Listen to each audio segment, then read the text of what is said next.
আসসালামু আলাইকুম। আমি নাসিম খন্দকার, প্রবাস ওয়ার্কার্স পার্টির প্রতিষ্ঠাতা ও চেয়ারম্যান। আজ আমি আপনাদের সামনে কিছু কথা বলতে চাই বাংলাদেশের সেই মানুষগুলোর পক্ষে যারা বাংলাদেশের বাইরে থেকেও দেশের অর্থনীতির চাকা সচল রাখে, যার ঘাম জড়িয়ে রেমিটেন্স পাঠায়, কিন্তু রাষ্ট্রের নীতি নির্ধারণী সর্বোচ্চ মঞ্চে যাদের কোনো সরাসরি প্রতিনিধিত্ব নেই। আমি বলছি বাংলাদেশের প্রবাসী জনগোষ্ঠীর কথা।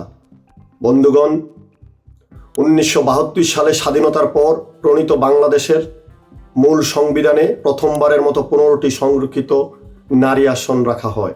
এর লক্ষ্য ছিল সংসদে নারীদের রাজনৈতিক অংশগ্রহণ নিশ্চিত করা। 1979 সালে সংবিধান সংশোধনের মাধ্যমে এই সংখ্যা বাড়িয়ে 30টি করা হয়। এর ফলে সংসদে নারী প্রতিনিধিত্ব দ্বিগুণ হয়।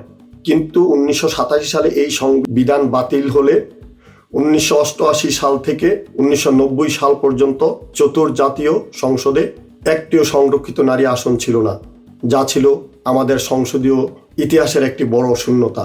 পরবর্তীতে 2004 সালে চতুর্দশ সংশোধনীর মাধ্যমে আবার সংরক্ষিত আসন চালু হয়।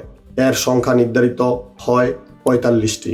কিন্তু এই বিধান কার্যকর হয় 2009 সালে নবম জাতীয় সংসদ থেকে।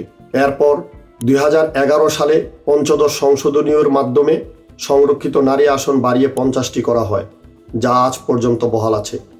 সম্মানিত সবাই, এই ইতিহাস আমাদের এক স্পষ্ট শিক্ষা দেয়, রাষ্ট্র প্রয়োজনে সংবিধানের সংশোধন করতে পারে, রাষ্ট্র প্রতিনিধিত্বের ঘাটতি বুঝলে ব্যবস্থা নিতে পারে।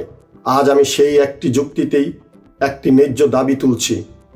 বাংলাদেশের প্রবাসীরা দেশের মোট রেমিটেন্সের মূল চালিকা শক্তি, বৈদেশিক মুদ্রার প্রধান উৎস, অর্থনীতি, ব্যাংকিং, উন্নয়ন ও সামাজিক স্থিতিশীলতার বড় ভিত্তি। তবুও দুঃখজনক সত্য হলো বাংলাদেশ জাতীয় সংসদে প্রবাসীদের জন্য একটি আসনও নেই। আমি স্পষ্টভাবে বলতে চাই, এটি শুধু অবহেলা নয়, এটি একটি প্রতিনিধিত্ব সংকট। তাই আমরা বাংলাদেশের 1,65,00,000 প্রবাসীর পক্ষ থেকে দৃঢ়ভাবে দাবি জানাচ্ছি, বাংলাদেশ জাতীয় সংসদে প্রবাসীদের জন্য 10টি সংরক্ষিত আসন। সংবিধান সংশোধনের মাধ্যমে এই আসন নিশ্চিত করতে হবে, যাতে প্রবাসীদের সমস্যা, সম্ভাবনা ও অবদান সংসদে সরাসরি প্রতিফলিত হয়। এটি কোনো অনুগ্রহ নয়, এটি আমাদের অধিকার। যেভাবে নারীদের প্রতিনিধিত্ব নিশ্চিত করা হয়েছে, যেভাবে সংবিধান সময়ের প্রয়োজনে পরিবর্তিত হয়েছে, ঠিক সেভাবেই আজ সময় আসছে প্রবাসীদের সাংবিধানিক স্বীকৃতি দেওয়ার। আমরা বিশ্বাস করি প্রবাসী ও মাতৃভূমি আলাদা নয়। প্রবাসীর কণ্ঠ সংসদে পৌঁছালে বাংলাদেশ আরও শক্তিশালী হবে। আমি আজ সকল বাংলাদেশের রাজনৈতিক দলগুলোর কাছে এই প্রত্যাশা করি যে আপনারা আমাদেরকে সংসদে কথা বলার জন্য, সংসদে প্রতিনিধিত্ব করার জন্য সুযোগ করে দিবেন। এই প্রত্যাশা রেখে আজ এখানেই বিদায় নিচ্ছি। ভালো থাকবেন, সুস্থ থাকবেন, প্রবাসীদের সাথে থাকবেন, হাসি খুশি থাকবেন।